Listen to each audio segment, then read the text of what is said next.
नमस्कार, मैं दीपशिखा पाठक आप सभी के सामने उपस्थित हूँ अपने विचार लेकर के।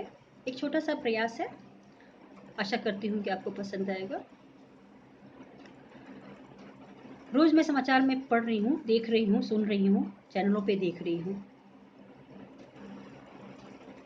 हर जगह यही दिखाया जा रहा है कि सरकार की दुर्व्यवस्था, प्रशासन की दुर्व्यवस्था है।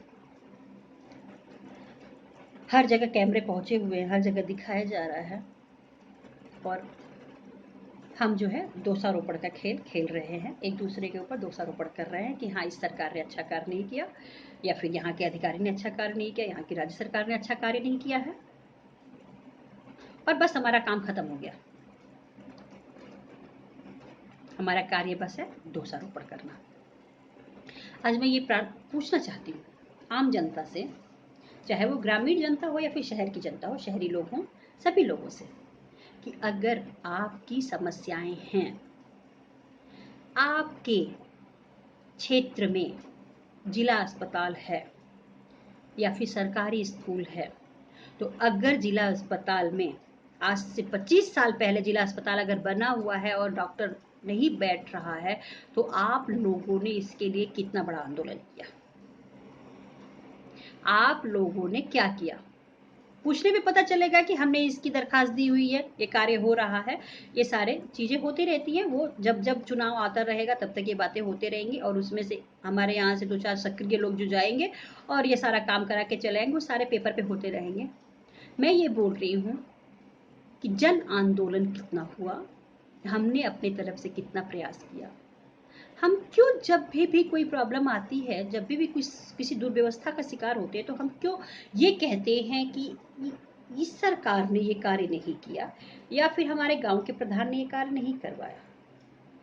तो मैं ये बोलना चाहती हूँ कि राज्य का मुख्यमंत्री या केंद्र की सरकार का प्रधानमंत्री आकर के हमारे गांव की नालियों का निरीक्षण नहीं करेगा, हमारे गांव के अस्पतालों का निरीक्षण वो नहीं करेंगे, हमारे शिक्षा व्यवस्था का वो निरीक्षण नहीं करेंगे। उन्होंने कोई चीज तैयार करके दी है तो उसकी सुरक्षा की जिम्मेदारी, उसकी व्यवस्था की जिम्मेदारी जो है हमारी बनती है। हम कहाँ तक उसे चेक करते हैं कि हमारे यहाँ पे क्या है और क्यों नहीं हो रहा है, उसके लिए हम कहाँ तक आंदोलन करते हैं और कहाँ तक हमने प्रयास किया है। इसके लिए हमें एकजुट होकर लड़ने की आवश्यकता है। अगर 25 साल से हमारे अस्पताल में डॉक्टर नहीं बैठ रहे हैं तो आज तक हम लोग क्या कर रहे थे। आज हम कोरोना की विपत्ति को झेल रहे हैं तो आज हमें बातें याद आ रही हैं कि व्यवस्था दुर्व्यवस्था है हमारे प्रशासन की। हमेशा वही व्यक्ति क्यों खड़ा होता है जो परेशानी में होता है, और क्यों हम परेशानी में ही खड़े होते हैं दुर्व्यवस्थाओं को दिखाने के लिए। हम तब क्यों नहीं खड़े होते हैं कि जब हमारा वो अधिकार है, वो अस्पताल, वो जिला अस्पताल हमारा अधिकार है, हमारा उस पर अधिकार है। शिक्षा, सरकारी विद्यालय पे जब हमारा अधिकार है तो वहाँ की समुचित शिक्षा व्यवस्था या फिर अस्पतालों की व्यवस्था का निरीक्षण और या फिर जो भी हम देखते हैं उसके अंतर्गत जो भी कमियां पाई जाती है उसके खिलाफ हम आंदोलन क्यों नहीं करते हैं। हमारे यहाँ से एक आदमी उठेगा जिसके ऊपर विपत्ति आएगी, वो आंदोलन खड़ा करता है, आंदोलन शुरू करता है और 4 लोग मिलकर उसको बिठा देते हैं, उसे धमकियां मिलने लगती हैं। मैं ये कहती हूँ कि सच की लड़ाई में हम क्यों नहीं खड़े हुए, इस सच की लड़ाई में हमने साथ क्यों नहीं दिया। जिस दिन हमारे यहाँ अस्पताल बना था उस दिन वहां की व्यवस्थाओं को लेकर के आंदोलन क्यों नहीं किया गया।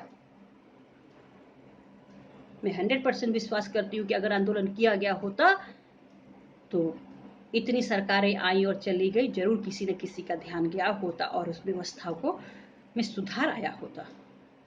सभी लोग सिर्फ यही बोलते हैं और जिसनों को फायदा मिलता है सब अपनी रोटियां सेक लेते हैं, चाहे वो सरकारी हो या प्राइवेट के लोग हों। तो सच का साथ देना सीखिए, एकजुट होना सीखिए। आज न्यूज में दिखाया जा रहा है कि गंगा में बहुत सारे कोरोना के मृत शरीरों को बहा दिया जा रहा है, वहां पे गाड़ दिया जा रहा है और हम फिर ये देखते हैं कि दोष आरोपण शुरू करते हैं कि ये तो हमारी प्रशासन व्यवस्था बहुत खराब है, यहाँ की शासन व्यवस्था बहुत खराब है, लोग ये कार्य कर रहे हैं। तो चौकीदारी करने के लिए सब लोग नहीं बैठे हुए हैं, वहाँ की आम जनता की जिम्मेदारी बनती है। जिस दिन उस शरीर को वहाँ पे, मृत शरीर को वहाँ पे गाड़ा जा रहा था, अकेले किसी ने नहीं गाड़ा होगा, तो जो वो गार्ड रहा था उसके साथ अगर कोई भी एक व्यक्ति खड़ा हुआ होता और दिखाया होता और कहा होता कि ये चीज़ गलत है, आप इसे तुरंत रोकिए, और उसका साथ अगर आप लोग दिए होते तो इतनी लाशें जो गंगा में बहती हुई दिखाई दे रही हैं और जो आरोप प्रत्यारोप का जो खेल चल रहा है वो नहीं होता, ये वहीं का वहीं खत्म हो गया होता। आपके अस्पताल की दीवार गिर जाती है तो आप आरोपों का सिलसिला शुरू करते हैं और दोषारोप लगाते हैं कि हमारे यहाँ के सरकारी व्यवस्थाएं ठीक नहीं हैं। आप लोगों ने कितनी बार आंदोलन किया कि उस दीवार को खड़ा कर दिया जाए। आपके विद्यालय से बेंच टेबल गायब हो जाते हैं, आप लोग उसमें सहयोग करते हैं। आप लोग ये नहीं कहते हैं कि हाँ अगर एक बेंच गायब हुआ है तो कैसे गायब हुआ है इसकी निगरानी की जाए और उसके खिलाफ आंदोलन किया जाए कि अगर यहाँ पे टीचर शिक्षक बैठ नहीं रहा है यहाँ पे तो कैसे उनको सुचारू रूप से विद्यालय की व्यवस्था को ध्यान देने के लिए कहा जाए। हम एक नेतृत्व का इंतजार करते हैं, एक लीडर आएगा और हम उसको दिखाएंगे और वो महाशय जी आएंगे और देख के चले जाएंगे, हम उनको लिखवा दिए हैं, अब ये पेपर पे चलता रह रहा है, अगले 6 महीने में काम हो जाएगा, अगले 5 महीने में काम होगा, अगले 5 साल में काम होगा। ऐसा करते करते इतने साल गुजर के कोई कार्य होने वाला नहीं है। तो दोषारोपण का खेल छोड़ दीजिए और व्यवस्थाओं को खुद सुधारने का प्रयास कीजिए। मैं ये नहीं बोल रही हूँ कि आप खुद जा करके वो सारा कार्य कीजिए, आप उसके लिए आंदोलन कीजिए, आप बार बार रिपीट कराइए, बार बार ये एहसास दिलाइए वहाँ के लोगों को जिनकी वो जिम्मेदारी है। बार बार आंदोलन ऐसे कीजिए कि उनको झुकना पड़े आपके आंदोलन के सामने। एक शांतिपूर्ण आंदोलन किया जाना चाहिए, हर 6 महीने पे इन सारी चीजों को देखना चाहिए, व्यवस्था करनी चाहिए। आप सभी लोग शिक्षित हैं, इन बातों पर ध्यान दीजिए, क्योंकि इसी दोषारोपण के चक्कर में हमारे जो जितने भी राजनीतिक पार्टियां हैं, चाहे जो भी आता है वो ये बोलता है कि उनकी सरकार में अच्छा कार्य नहीं हुआ, इनकी सरकार में अच्छा नहीं हुआ, हम अच्छा करेंगे। मैं ये बोलती हूँ कि वोट आने के प्रधान कोई भी चुनाव होने से पहले 5-6 महीने पहले कैसे कार्य होना शुरू हो जाते हैं और 6 महीने का काम पूरा हो जाता है। 6 महीने के अंदर ही कोई भी एक काम पेंडिंग है तो 10% काम दिखा करके आपका वोट ले लेते हैं। वो काम अगर 6 महीने में हो जाता है तो फिर इतने सालों से क्यों नहीं हुआ। तो आप अपने हक की लड़ाई एकजुट होकर लड़िए। जिस दिन हमारे अस्पताल में डॉक्टर नहीं बैठा था उस दिन क्यों नहीं आंदोलन किया गया, आपने क्यों छोड़ा उसे, आप उसी दिन उसको क्यों नहीं बदल दिए उस व्यवस्था को कि नहीं यहाँ पे डॉक्टर नहीं बैठता, आप हर दिन उसके लिए धरना दिए होते। ये हो ही नहीं सकता है कि आपने धरना दिया होगा और वहां पे सोल्यूशन नहीं मिला होगा। तो विपत्ति का इंतजार मत कीजिए। जितने भी हमें अधिकार मिले हुए हैं उन अधिकारों के लिए एकजुट होकर लड़ना सीखिए, क्योंकि ये लड़ाई अकेले नहीं लड़ी जा सकती, इस बात को समझिए।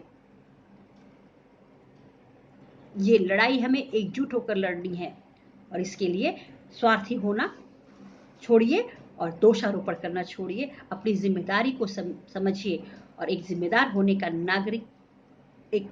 नागरिक होने का फर्ज अदा कीजिए। लोगों के साथ एकजुटता दिखाइए। आशा करती हूँ आपको ये सारी चीज़ें शायद समझ में आई होंगी। हो सकता है कुछ लोग असहमत हो, बहुत सारी चीज़ों का भी बोला जाएगा कि कहना आसान है, करना आसान नहीं है। लेकिन अगर स्वतंत्रता के आंदोलन में एकजुटता हम नहीं दिखाए होते तो हमको स्वतंत्रता नहीं मिलती। तो आज भी एकजुट होकर हमें व्यवस्थाओं के खिलाफ लड़ने की आवश्यकता है और उसके लिए शांतिपूर्ण आंदोलन की आवश्यकता है। छोटी छोटी बातों को ध्यान में रखने की आवश्यकता है। अपने हक को छोड़िए मत, अपने हक के लिए लड़ना सीखिए, वो भी एकजुट होकर। धन्यवाद।